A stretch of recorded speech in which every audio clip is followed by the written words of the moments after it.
Chapter 10A का geometry.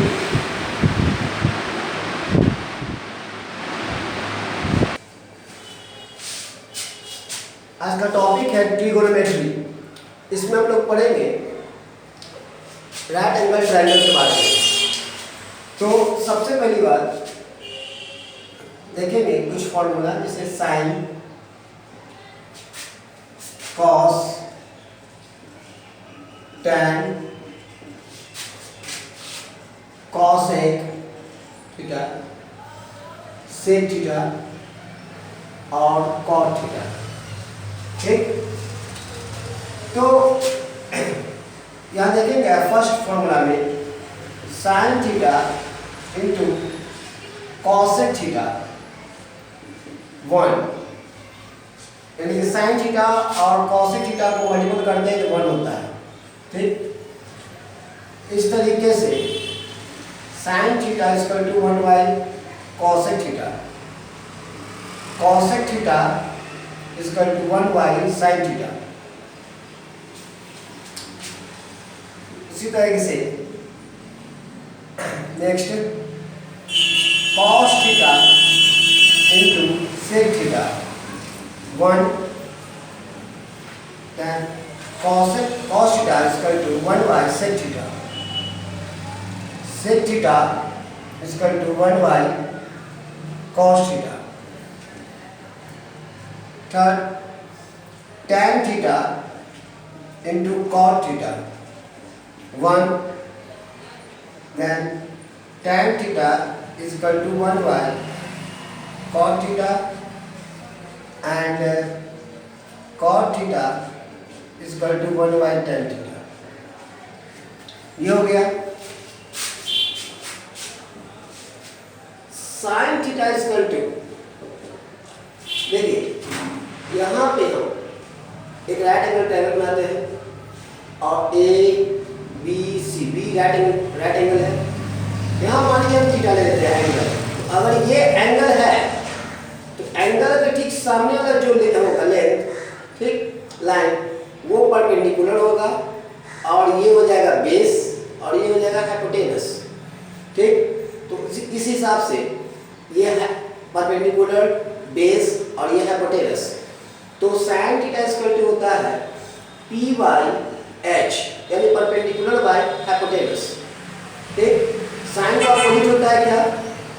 Sign का opposite होता है कॉसेक। तो कॉसेक थीटा इक्वल टू क्या होगा? तो कॉसेक थीटा इक्वल टू हो जाएगा H by P। Next cos theta equal to B, यानी बेस बाई हाइपोटेनस। तो इसका अपोजिट क्या होगा? तो sec theta equal to H by B हो गया। इसके बाद tan theta equal to P by B। तो इसका अपोजिट क्या होगा? cot theta equal to B by P। P मतलब है ना, P means perpendicular, H means hypotenuse, B means base. ठीक, तो यहाँ पे एक और है रिलेशन, हाइपोटेनस का square is equal to P का यानी परपेंडिकुलर का स्क्वायर प्लस बेस का स्क्वायर। इसे पाइथागोरस थ्योरम बोलते हैं, पाइथागोरस फॉर्मूला ही बोलते हैं इसको। ठीक, नाउ एक क्वेश्चन लिया जाए। क्वेश्चन ये है कि हमारे पास एक राइट एंगल ट्रायंगल है जिसका परपेंडिकुलर एंगल ये रहा थीटा, जिसका परपेंडिकुलर आपका 3 है सेंटीमीटर, 3 मीटर और बेस से दिया हुआ है 4 मीटर। ठीक, तो find sine theta, cos theta and tan theta, ये सब फाइंड करना है। तो इसके लिए सबसे पहले करेंगे क्या कि P गिवन है, B भी गिवन है, H फाइंड करना पड़ेगा इसमें। H इक्वल टू क्या होगा? रूट P का स्क्वायर प्लस B का स्क्वायर। ठीक, रूट पी मीन्स परपेंडिकुलर, दिया हुआ है 3 का स्क्वायर ले लिया जाए, ये बेस हो गया 4 का स्क्वायर लिया जाए, और ये 9 ये 60 होगा, ऐड कर देंगे 25 को हो जाएगा आपका 5 रूट, तो हाइपोटेनस मेरा आ गया आपका 5। इसी तरीके से अब हम साइन का वैल्यू निकाल लेंगे। साइन थीटा इक्वल टू होता है p/h, तो p कितना है 3 है और h मेरा कितना निकला जस्ट अभी, तो 5 दे दिया जाए। ठीक, कॉस निकाल लेंगे b/h, b कितना है दिया हुआ 4, h 5 हो जाएगा।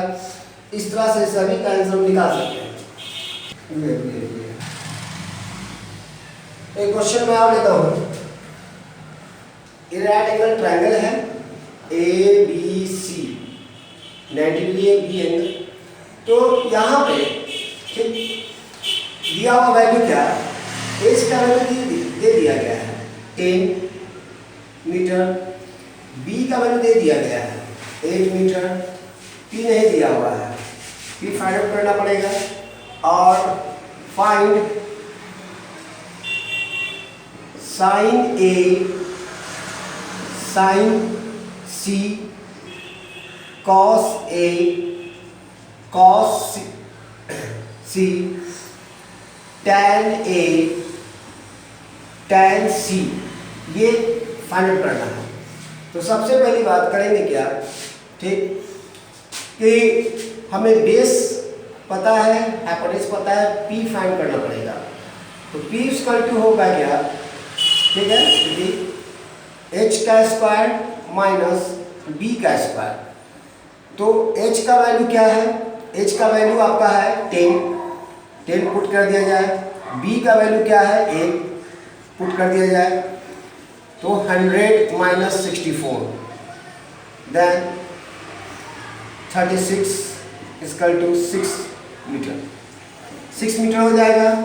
अब हम यहाँ पर साइन ए फाइंड करना है, तो साइन ए लेंगे, मैंने पहले ही बता चुका हूँ कि साइन ए, तो एंगल ए की बात हो रही है, तो एंगल ए लेंगे तो परपेंडिकुलर आपका ये हो जाएगा, बेस ये हो जाएगा, हाइपोटेनस वही रहेगा, चेंज नहीं होता है हाइपोटेनस, सिर्फ परपेंडिकुलर और बेस चेंज होता है एंगल के अकॉर्डिंग। तो एंगल ए लेंगे तो बेस परपेंडिकुलर ये हो जाएगा BC हो जाएगा और बेस हो जाएगा AB। तो अब मैं एंगल ए की बात कर रहा हूँ, तो एंगल ए तो परपेंडिकुलर ये होगा आपका, तो हम BC बाय क्या लेंगे AB, परपेंडिकुलर हो जाएगा BC एंगल ए के अनुसार, BC का वैल्यू 8 है और AB का वैल्यू आपका ये फाइंड किया है 6, समझे,